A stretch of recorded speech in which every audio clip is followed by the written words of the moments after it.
สองหัวลอยลอยกลมสอยน้องละอ่อนตังเสียงตังลาย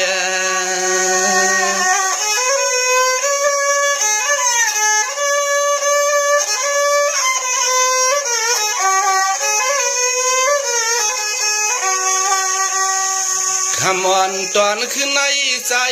สั่งขึ้นพี่เฮาเต้ตึงแก้มวางเปียตังอาย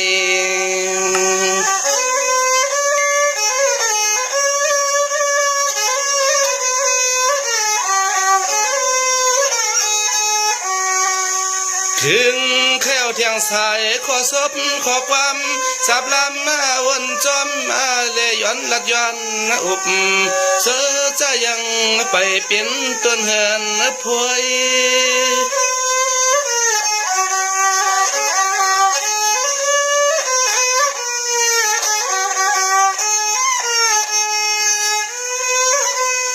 ย้อนเปิดต้นตาปะไผ่สายหนุ่มก็เปลี่ยนปีอยู่สร้างปดตะไหลขันก็สาอยู่ห่างก็เลี้ยวก้อย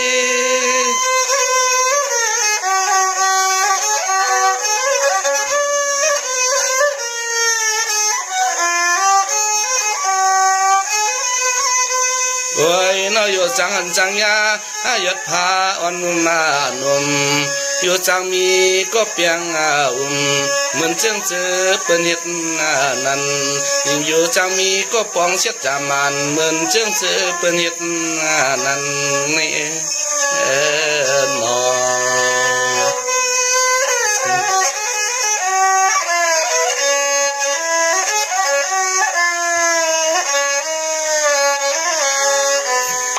ช่วงมามังขึ้นมังไหล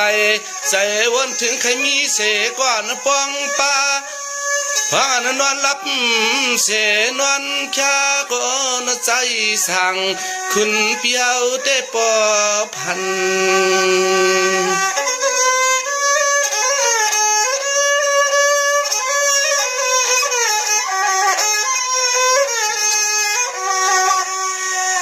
หันนั้นนี่ว่าพันอะไรมีดูเมียเฮว่าอะไรมีดูเมียงเสวันนุ่มเสเลยเช้าปอง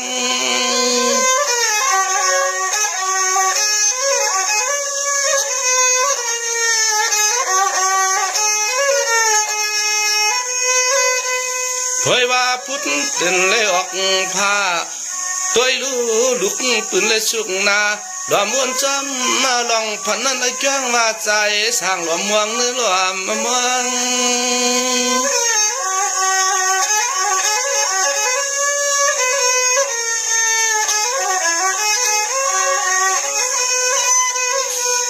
ไอ้จ้ามาพวงตัวเดียวนี่ยังตึกลุทามมาเป่า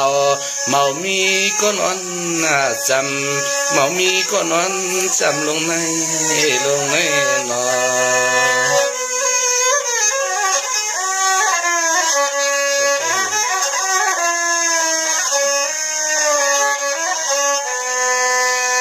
ช่วงวันนั้นยาวยินขี้ยินผ่านเตะอำเลยมีเสก่อนข้างจำหวมปาอำเลยมีเสก่อนป้องจำหวมปาสัมปอเลยเมื่อปึงมาเทียงโอยก็เสมาอยู่ท่านโอตั้งในเสเลยเปลี่ยนเทียงโอยก็เฮ็ดนั้นเป็นเทียงโอยก็เศร้ากัน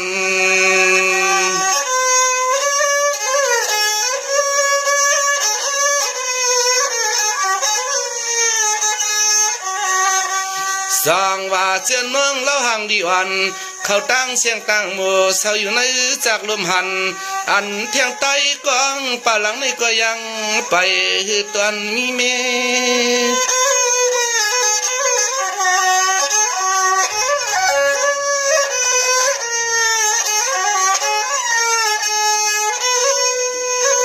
จังมาพุงซ้ำปุงจำตอนตาประภัยสองก็หันในเตไล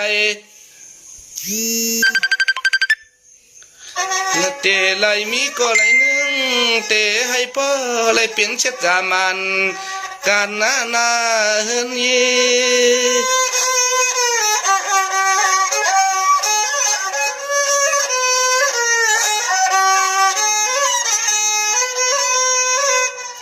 วาเตติเลยจอนยังตัวเรียกเอกยังยังหนุ่มหานวันเขาจะเจอนั้นตื่นทำลายมองก็เคทางโปลุทำลายเยอะนอ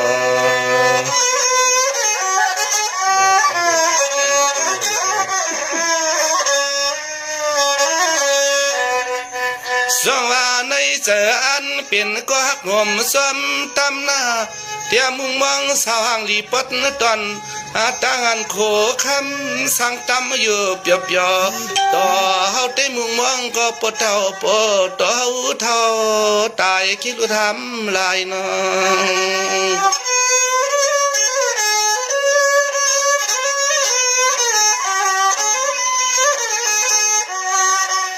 หายใจแต่สายใจเตติว่าเมื่อลัดจื้อน้องปดดอนตั้งน้ำจางห่างพังเรียบเล่ากูก็กูกวนข่าวนู่นนก็ยังไปเปลืองหักตั้งเฮ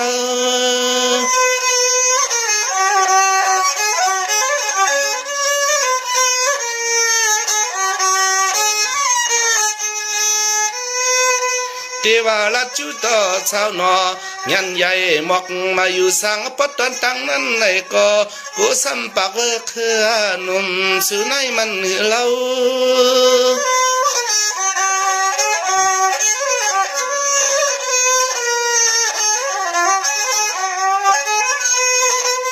เฮาว่าเตลัดจูเล็กหนังสังปดตอนลอยลูกกุ้งดีลอยลูกกุ้งต้นเมื่อกวนกำกึนใหญ่เครื่องคนใหม่ๆลวงต้นตีก็โยอำปอเก็บใจเสือโยพันปอเก็บใจเสือนอ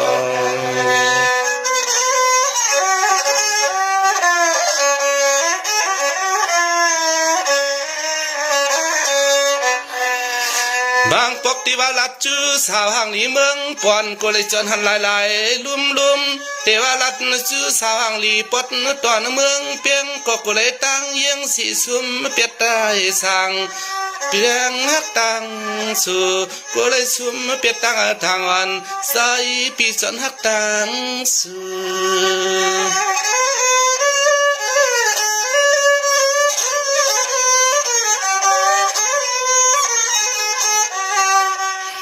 สางว่าปฏิยักกว่าสาวน้องสีบ่นำลันว่าเวียงจงมีตอนเฮาสร้างเศร้าอยู่ในก็กูเปิ้นซ้ำซักนิดดูในเลยเปิ้เลยเศร้าสร้างไหลข้าวอยู่ตาเส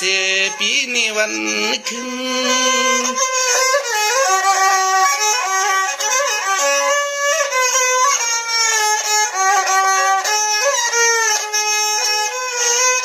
เทวาลัดตัวข้าวหน่อเมืองกึ่งว่าน้องอยู่สร้างในก็ซ้ำปากว่าใจปีเคยหนุ่มในมันปวดทันหาเงินดอกใจปีเคยหนุ่มหลวงในมันปวดทันโมลองหาเงิน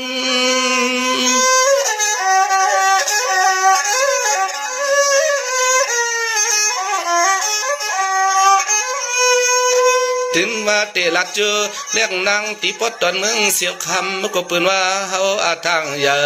เจอเคยมืออยู่ในเมียเวียงหลวงผู้อยู่ว่าตักสิเนว่าใจสั่ง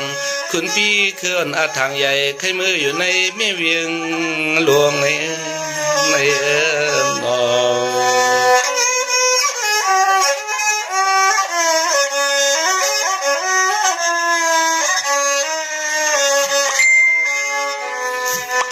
ลัดชื่อสาวห่างหลีเมืองหนองปดต้นเมืองสู่กวนกึนเมืองคำนั้นกูในก็เปิ้นตั้งวามเกียกอำโลอันเกียกสูงสวง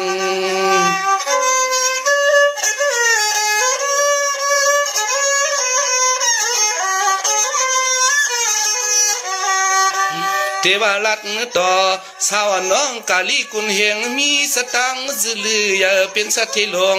ในก็นอกก็เปิ้นยังเปิงฮักตั้งเฮา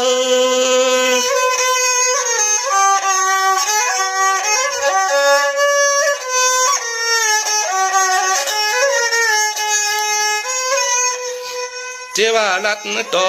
โคตันเมืองปันน้องอยู่สังนาปอดตอนตั้งนั้นอยู่ว่าเคอหนุ่มคุณตอนเฮาในมันหือทันพอเรา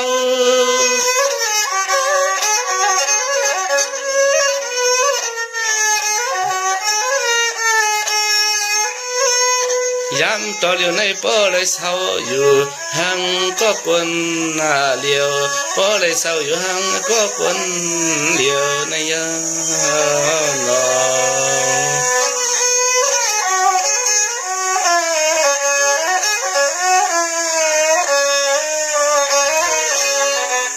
จองว่าลัดต่อโคตังยุ่มลัดง่ายอยู่สร้างในมีเวียงตอนใจสร้างเศร้าอยู่ตาเสในก็โอนอเปิ่นเปิดเกียรติสอง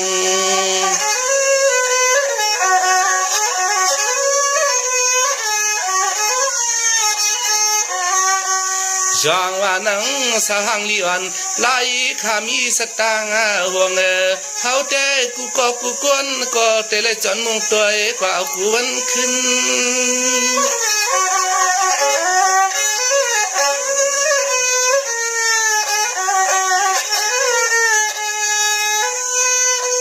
เทวากว่าสักขาเสยปีอันนั้นก็หังอ่อนไม่อ่อนอยู่สางเมืองจึงไทยนั่นในก็ผู้ต่อยามเมื่อเลี้ยวในเปลี่ยนเส้นทางไปหือสังตักเปิดปัญหาตีตามึน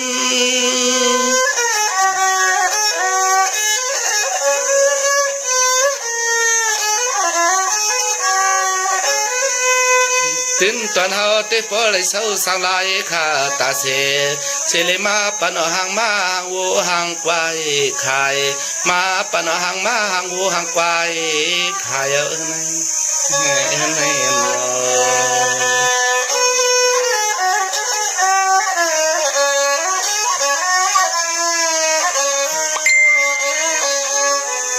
สร้างว่าตาที่เคยหูเคยปวงว่า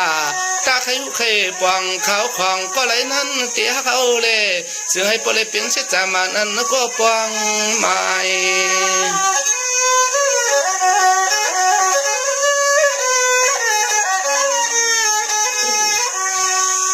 ดักขยันเทียงไปกำมาเลี้ยมซิมน้องเขาเตรียมปันให้พี่เฮาที่ยิงน้องเล่าที่เฮาลัดถอยกว่ากันกูเวียงเวียง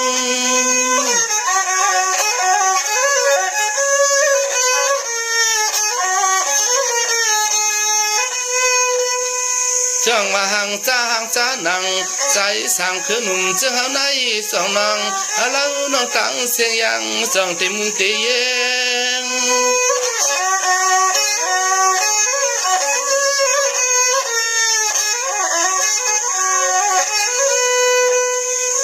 ลำตอนคือเปียวในไงยังเกียงปูลอยตั้งเข้าพักเขาลำห้างประตานเหมือนยังเกียงปูลอยตั้งเข้าพักเขาลงไม่นอ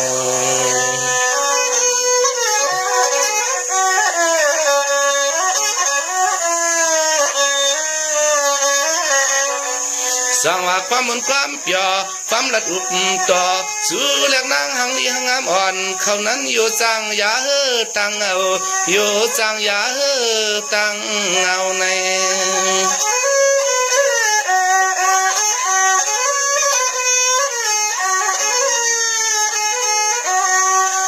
อันตอนวังคำขึ้นในปอแล้วขอสบเล็กความหาจับลามมาผักปนน้องเล่าสร้างเศร้าอยู่เสียมกูเวียง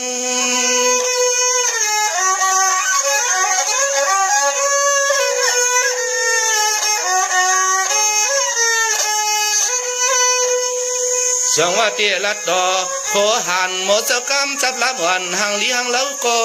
ต่อเปิดนำยังหือใครตัวเอง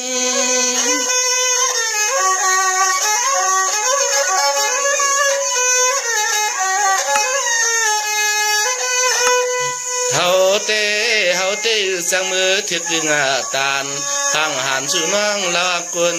ลีเลยตั้งมองหยับใจปิปอเขียบกัน